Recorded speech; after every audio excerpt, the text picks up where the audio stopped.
Welcome everyone. We are now beginning Unit 4. This is our last full unit of the semester. It's also the start of Chapter 11. Chapter 11 is actually one of my favorite chapters of all of Bio 137. It's pretty challenging, but it is incredibly interesting. I hope you all feel that same way too once we get into the material. Some of this chapter is self-study early on, and there's some self-study kind of scattered through the chapter, but all of the more challenging topics will be things that I actually cover in lecture. Lecture number 2 is going to cover something called action potentials. We won't get into that in this chapter. At the very end of this chapter, we begin discussing electricity, and then in lecture 2 for chapter 11, we'll actually begin discussing how that electricity is used by your nerve cells to convey information. So if you're not really comfortable with membrane potentials that we covered way back in chapter 3, that's something that you will want to go back and refresh on, preferably before you even start this lecture, but definitely before you start the next lecture. Let's begin with looking at the general functions of the nervous system before we actually begin talking about nervous tissue and neurons.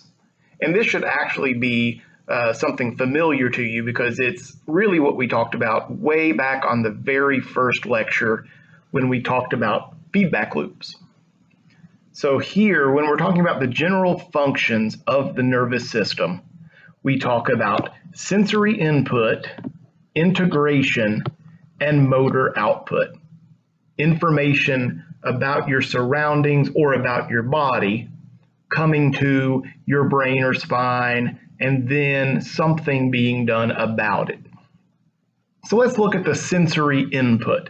Sensory input is sending information about either something in your environment or something about your body towards your central nervous system. Your central nervous system being either your brain or your spine. Most often, it's going to be your brain. In reflex arcs, it's actually going to be your spinal cord, and that's something very briefly included in the self-study. But the important thing is, once this information gets to your brain, up to this point, it does not mean anything at all. When this information arrives at your brain, it is simply electricity and chemicals.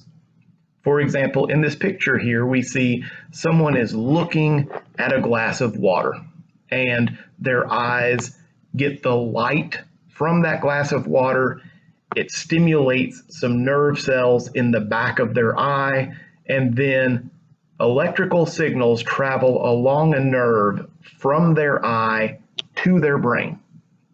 And when this information arrives at their brain, it doesn't mean anything. It is just electricity, and once it arrives at the brain, it becomes chemical and then some more electricity. We'll see why that is in our next lecture. But your brain now is going to do the integration part. Here, this electrical signal arrives at your brain, and your brain compares this to every other experience that it's had visually. It says, okay, this looks like a glass of water because I've seen a glass of water before, and now it gives meaning to what came in through the sensory input. So sensory input is just bringing information to your brain, but that information doesn't mean anything until your brain gives it meaning, until it is integrated. Your brain then makes some sort of decision about what to do, and then that becomes the motor output. So after your brain says, all right, that's a glass of water, maybe it's going to send some information out along the motor pathway, the motor output. Here in this case, it's sending information to the muscles in your arms so that you can grab that glass of water and take a drink. All right. So to give some information that we've heard again way back in chapter 1, the sensory input is the afferent pathway. The motor output is the efferent pathway. Remember, A for information arriving at your central nervous system, E for information exiting your central nervous system. Information arrives, it's given meaning during the integration, and then information exits. Here is a diagrammatic representation of all of the divisions of your nervous system. This is actually from page 392 of your textbook. The same chart, just it will look a little bit different in your textbook, but the same information is there. When we talk about your nervous system, it can be divided into your central nervous system, which is your brain and spinal cord, or your peripheral nervous system, which is all of the nerves that come off of your brain and spinal cord. But when we look at the peripheral nervous system, it can be further divided into either sensory division, nerves that bring information towards your central nervous system, or the motor division, nerves that take information away from your central nervous system. The motor division can be divided further still. Motor is taken up by the somatic nervous system. These are voluntary things. When you raise your arm, when you're typing to take notes, when you get up to go to the restroom, all of this is voluntary movement. That is your somatic nervous system. This is skeletal muscle. But the other half of the motor division is your autonomic nervous system, or ANS. Your autonomic nervous system is involuntary. This is all of the stuff that control your body without your conscious input. Things like breathing rate, or heart rate, or blood pressure, or digestive system. Things like moving food through your digestive system, or glands releasing certain substances into your digestive system. But when we look at the autonomic nervous system, it is also broken down into two divisions: the sympathetic nervous system and the parasympathetic nervous system. Now, before we talk about those, I want to kind of make a little bit of a change to this diagram, because some of these abbreviations can be used in multiple different ways, and some of them are used more often than others.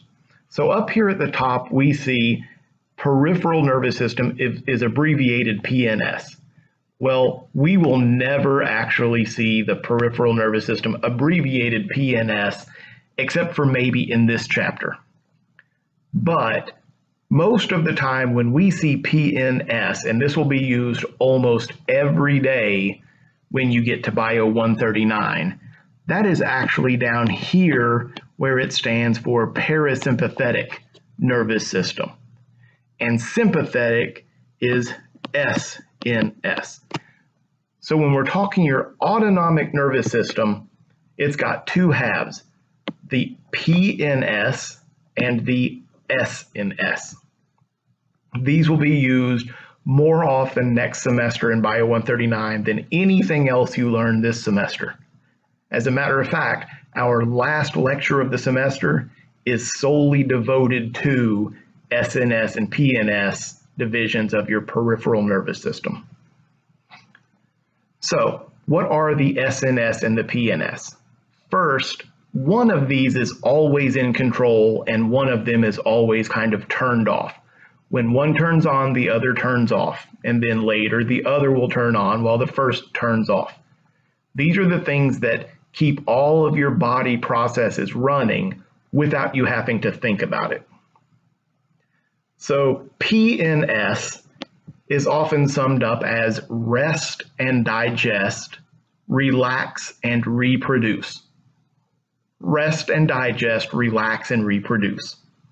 Your parasympathetic nervous system is what's going on keeping you alive when you are relaxed. Say you're sitting at home watching TV, eating a bag of chips. Well, your PNS, your parasympathetic nervous system, is keeping your heart rate low. It's keeping your blood pressure low. It's making you breathe relatively slowly. It's moving food through your digestive tract. That's your PNS.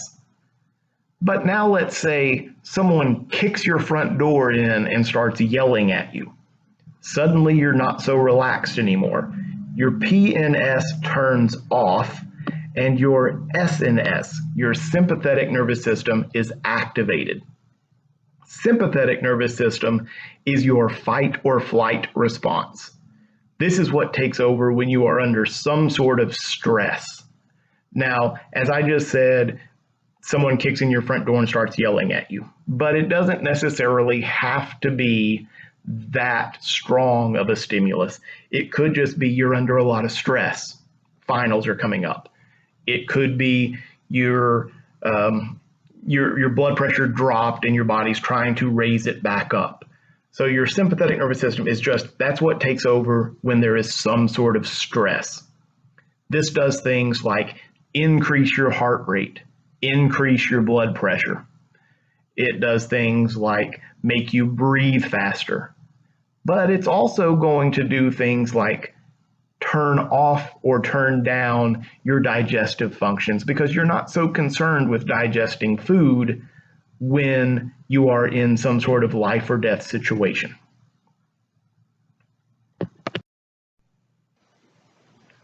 Okay, so that is the kind of general overview of your nervous system. We will come back and talk more about the nervous system later on in chapters 12 and then at the end in chapters 13 and 14. But the rest of chapter 11 is going to be devoted to neurons, which are the structural units of the nervous system. Some of the other cells in the nervous system were self-study, so hopefully you've looked at those.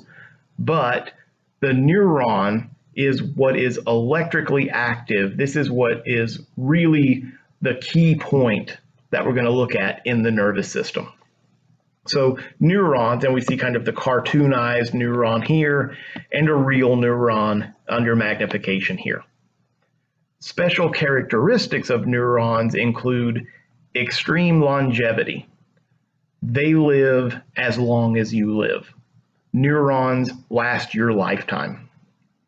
And tied into that closely is neurons are amitotic. And remember, A means without or not. Mitotic means mitosis. So neurons do not go through mitosis. Once they die, they're gone forever. They don't replace themselves, with very few exceptions. There are certain neurons that can divide and go through mitosis, but we don't talk about those this semester. So neurons are amitotic. Once they die, they're gone forever. This is why most of the time when you hear someone has become paralyzed, they're paralyzed for life. Once a neuron has been damaged and dies, it's gone for good. But we'll see later on that actually that's not completely the case, because we can damage some parts of a neuron and the neuron can recover. So we'll look at that later in the chapter. Neurons are highly metabolic. Neurons use a lot of energy in the form of ATP, which is why if you've ever noticed, if you spent a day just studying and not really doing a lot else, it can still make you very tired. And that's because you're using neurons, and neurons use a lot of ATP. They're highly metabolic. When we look at a neuron, we can see that it looks really, really different than that generalized cell that we looked at back in chapter 3. It definitely has some other stuff going on.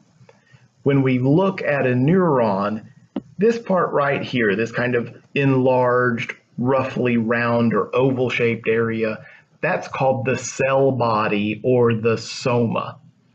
The soma is where all of that stuff that we learned back in chapter 3 takes place.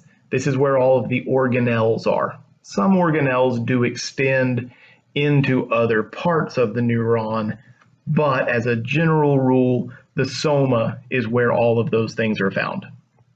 And then we've got all of these branches coming off of the soma. These are called processes. So first, let's look at the soma.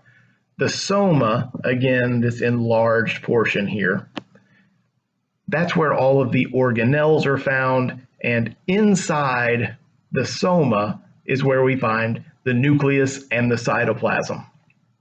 But when we look at neurons, we see even though it's got the same organelles and the same structures, we're going to give them special names in many instances. For example, back in chapter 3, we called everything inside the cell other than the nucleus the cytoplasm.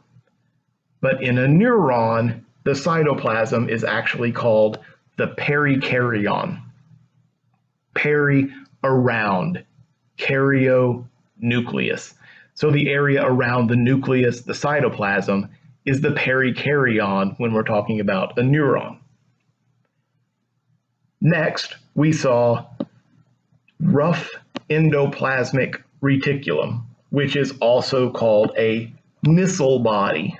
In a neuron, Nissl bodies are rough endoplasmic reticulum in a neuron. Additionally, in a neuron, Nissl bodies, rough endoplasmic reticulum, could also be called chromatophilic substance. So 3 different names, really they're all the same thing. Rough endoplasmic reticulum, Nissl body, chromatophilic substance. They're all the same thing. When we're looking at neurons in the nervous system, they tend to cluster together. And when they do, the cluster of cell bodies are given names. If we're looking at the central nervous system, the brain or spine, a cluster of cell bodies is called a nucleus, or if there's more than one cluster, those are nuclei. So nuclei are clusters of cell bodies in the central nervous system.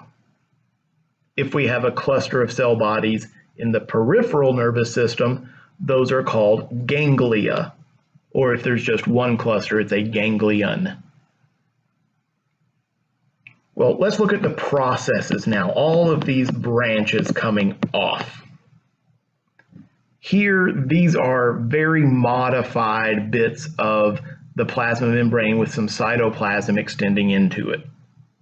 We call these clusters, if they're in the central nervous system, tracts. A tract is just a cluster of these processes in the central nervous system. In the peripheral nervous system, a cluster of those processes is a nerve. Now we're going to come back to tracts and nerves in just a minute and change that definition just slightly. But first, let's look at the processes in more detail. We see in this kind of cartoonized picture, there are lots of these little branched processes, but one of them looks pretty different. It's very long and it doesn't branch until we get to the end. So those are different structures. The really short, highly branched ones are called dendrites. Dendrites are the receiving parts of the neuron. They bring electrical information towards the soma. The other one, this really long, unbranched structure, is called the axon. The axon is the sending part of the neuron. Here, information in the form of electricity is taken away from the soma. Dendrites receive, axon sends, and it always goes in that direction. There are actually some modifications to the axon in that here where it connects to the soma, there's this kind of funnel-shaped area. This is called the axon hillock. And at the other end, where these branches are, these are called the axon terminals. So the axon hillock connects the axon to the soma. But more importantly, the axon hillock has a very special job. The axon hillock determines if an electrical signal will leave the soma into the axon. If it does, that electrical signal moves from the soma into the axon towards the axon terminals. Maybe that doesn't happen. Maybe no electrical signal is sent at all. And that will make more sense next lecture when we start talking about action potentials and electrical signals. But just for now, know the axon hillock is the determiner of whether or not an electrical signal moves from the soma into the axon. The axon terminals, these branched parts at the end, that's how one neuron talks to or conveys a message to either another neuron or a gland. Now let's back up and say we looked at tracts and nerves earlier and said that a tract was a cluster of processes in the central nervous system. A nerve was a cluster of processes in the peripheral nervous system. Now we're going to modify that a little bit. It's actually clusters of axons, not so much clusters of dendrites. So a tract is a cluster of axons in the central nervous system, and a nerve is a cluster of axons in the peripheral nervous system.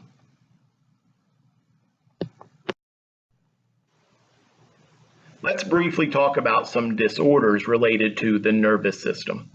The first is a disorder called hydrophobia, which we are more familiar with its other name, rabies. The real name of rabies is hydrophobia, and I want to look at how rabies works. Here, some sort of animal, I don't know what this is supposed to be. Maybe it's a fox, maybe it's some weird dog, maybe, I don't know what that is. But whatever it is, it's mad at this guy. It's kind of gone crazy because of rabies, and it bit him. So now the saliva of this animal enters this poor guy's shin where the bite happens. And in that saliva are rabies viruses. So the virus is transmitted from this creature into this man's leg.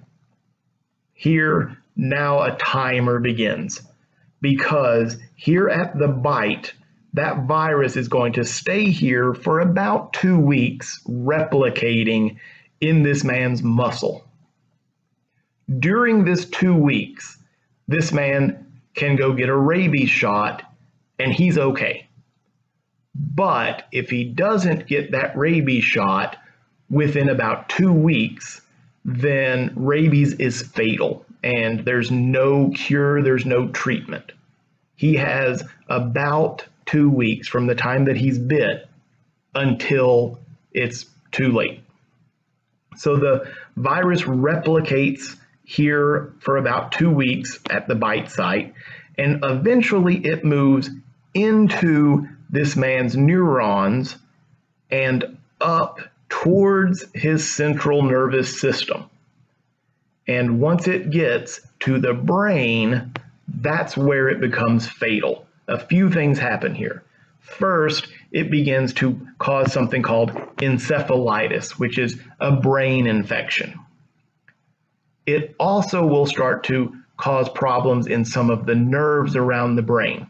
So it's going to start to stimulate this man's salivary glands. He's going to start really making a lot of saliva. And as he keeps making more and more saliva, he's going to become kind of dehydrated, so that saliva becomes thick and frothy. And as that happens, we hear about foaming at the mouth. Okay, that's just saliva from someone who's dehydrated. It also causes an extremely sore throat, so he can't swallow. And it hurts so bad that even the thought of water drives him into this fit of rage, which is where hydrophobia comes from, fear of water. So it's as though he is afraid of this water. Now he's foaming at the mouth, he can't swallow, so the saliva starts spilling out of his mouth in this foam, and he's got a brain infection, so eventually he's going to die. If you get the shot early enough, then that will prevent any of this from happening. But once it begins, there is no stopping it, there is no treating it. Another disorder I want to talk about is chickenpox. Chickenpox, not too terribly common anymore because we've got a chickenpox vaccine, luckily. It's a virus, and it's a virus that was really common in children. It's still, somewhat common in children if you don't get vaccinated. But when a kid gets the chickenpox, you get small blisters all over your body. Kind of feels like maybe you have the flu or something. You feel kind of miserable for a couple of weeks. Very itchy. So it's incredibly itchy. But then after about 2 weeks, it's over. And it's not too big of a deal. But in some cases, people don't get chickenpox when they're children. If you don't get chickenpox when you're a child and you were not vaccinated against chickenpox, then you could get chickenpox later on when you are an adult. And in this case, something that's really not that big of a deal to a kid can be fatal to an adult. Chickenpox in an adult who never had chickenpox before is a much bigger problem. It can be fatal. But like I said, most people get chickenpox when they're kids or they've gotten vaccines against it. If you got chickenpox as a kid, that virus remains in your nerves and it will be there for the rest of your life. At some point, there is a chance that that virus will become activated again.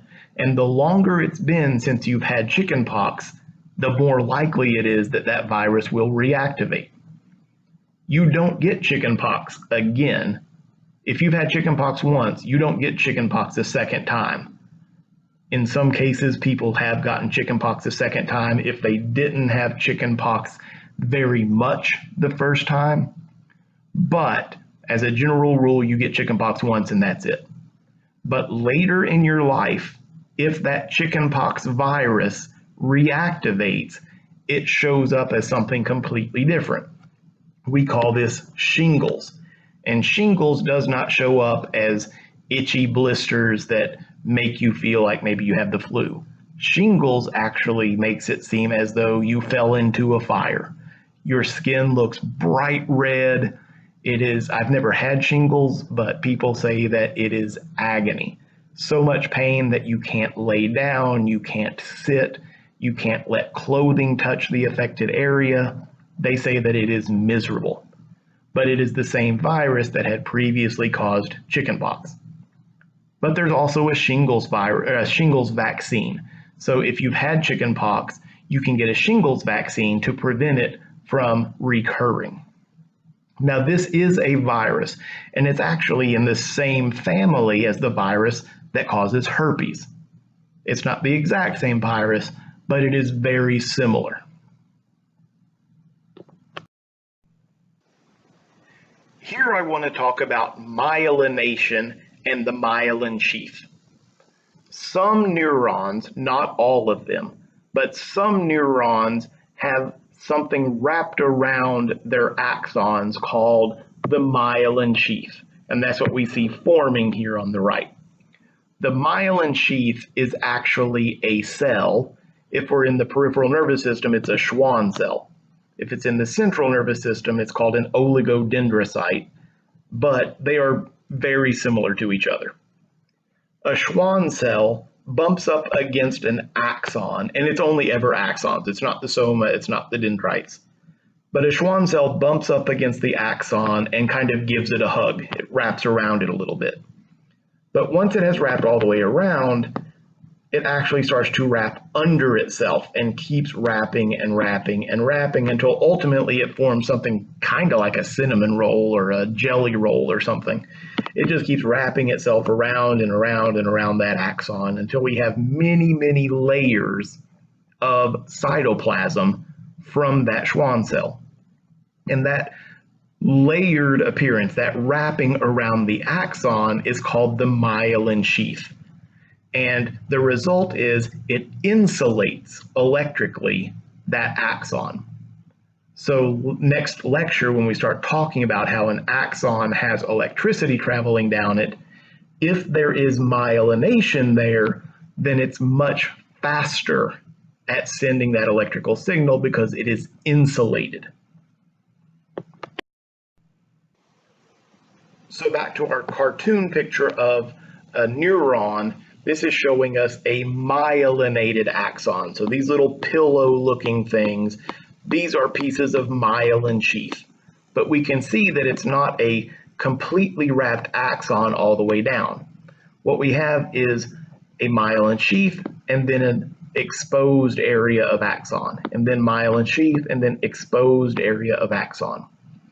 So the exposed area of axon, those are called nodes of Ranvier. Nodes of Ranvier. And when this electrical signal is traveling down an axon, when it is myelinated, that electrical signal does not travel smoothly down the axon. Instead, the electrical signal jumps from one node of Ranvier to the next node, to the next node, to the next node. This is called saltatory conduction, and it is much faster because it does not actually have to travel the entire length of the axon. It only travels where the nodes are. So myelination actually causes that action potential, that electrical signal, to travel much faster from the soma to the axon terminals.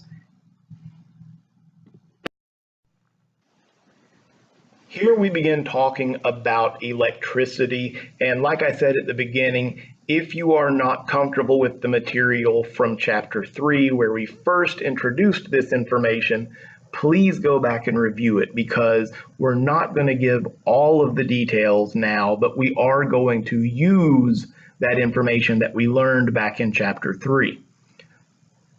So as a brief review, remember voltage was just a separation of charge. We're talking separation of charge across a membrane when we're talking about cells. Remember, the outside of the cell was more positive compared to the inside, or the inside of the cell was more negative compared to the outside. And outside the cell, remember, we had certain ions. Inside the cell, we had certain ions, and there were different proteins built into the cell membrane. One of those was a leaky channel. Leaky channels, remember, were always open, and they were specific to certain ions. There were sodium leaky channels that let sodium leak into a cell. There are potassium leaky channels that let potassium leak out of the cell. This chapter, we're going to introduce something called voltage-gated channels. We didn't talk about those in chapter 3, so these are new. Voltage-gated channels open and close in response to specific voltages.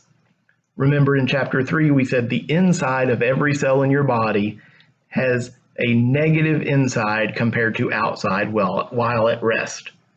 But when we start talking about specific cells, in this chapter we're going to talk about neurons, we're not just going to say the inside is more negative, we're going to say the inside is negative 70 millivolts while at rest. Right now that number is not important. Next lecture it will be. But that negative 70 will change. It will go up, it will go down. So when we get to certain voltages, some voltage-gated channels will open, some voltage-gated channels will close. So voltage-gated channels open and close in response to specific voltages. Next, ligand-gated channels. That's another new one. Ligand-gated channels open and close when certain chemicals are attached to them. So another name for a ligand-gated channel is a chemically gated channel. A ligand is just a chemical that attaches to something else. So here, ligand-gated channels kind of act like a lock and key. When this ligand attaches, the channel opens. When the ligand detaches, the channel closes. And lastly, and this isn't going to really be shown in this chapter, I just wanted to introduce it, mechanically gated channels open and close in response to physical deformation. And this is how your sense of touch works. When you press on something, there are certain nerve endings with proteins that are deformed as you apply pressure. They open. And then when you stop touching, those proteins go back to their original shape. They close. While they are open, they start sending or causing electrical signals. And that's how you actually feel something. So mechanically gated channels open and close in response to physical deformation. Here is a representation of that ligand-gated channel or chemically gated channel. In this, on the left, we see the channel is closed and ions can't get through. But these green balls, which represent our ligand, when they attach, that opens the ligand-gated channel or the chemically gated channel. Now the ions can get through and they diffuse from an area of high concentration to an area of low concentration. We're going to talk about gradients in our next lecture. Remember, gradients is something moving down its concentration gradient or chemical gradient. Remember, everything wants to move from an area of high concentration to an area of low concentration. That doesn't take any energy, it just naturally happens because of Brownian motion. Electrical gradients were positive things want to move towards negative areas. Opposites attract. When a concentration gradient and an electrical gradient were in the same direction, we pushed those words together and just called it an electrochemical gradient. So we said sodium had an electrochemical gradient inward. But we also said potassium, it didn't have an electrochemical gradient in either direction. It had a chemical or concentration gradient outward, but an electrical gradient inward. So when we start talking next lecture about how we move charges and how we generate electricity, you need to know about some of these ions. Sodium, which has a positive charge, has a high concentration outside the cell and a low concentration inside the cell. Potassium, with its positive charge, is the opposite. It has a low concentration outside the cell, but a high concentration inside the cell. Proteins, really big, lots of negative charge, has a low concentration outside the cell, high concentration inside the cell. Calcium has a double positive charge. It will have a high concentration outside the cell, low to non-existent inside the cell. Remember, if calcium is inside the cell, it likes to attach to stuff. We don't really want that. So if it is inside the cell, it's stored away in the smooth endoplasmic reticulum. Think about that from chapter 3. Chloride, negative charge, high outside the cell, low inside the cell. Our final bit of review from chapter 3 is the resting membrane potential. Remember, the resting membrane potential was how negative is a cell inside compared to outside while at rest, while the cell is just doing its day-to-day stuff. Since a cell was more negative on the inside compared to the outside, we said that the membrane was polarized. Polar, just remember, means one area is different from another area. The inside is negative compared to the outside, so it's polar. And this polarization, this resting membrane potential, comes from the membrane's permeability to different ions. Permeability to potassium primarily. And then also permeability to sodium adds a little bit to this resting membrane potential. Over here on the right, it kind of gives you an idea of how that resting membrane potential comes about. If we only had potassium channels, which we have a lot more potassium channels than sodium, potassium leaking out through those channels would otherwise cause the inside of the cell to be -90, but since we have some sodium channels, that sodium leaking in actually brings that to -70.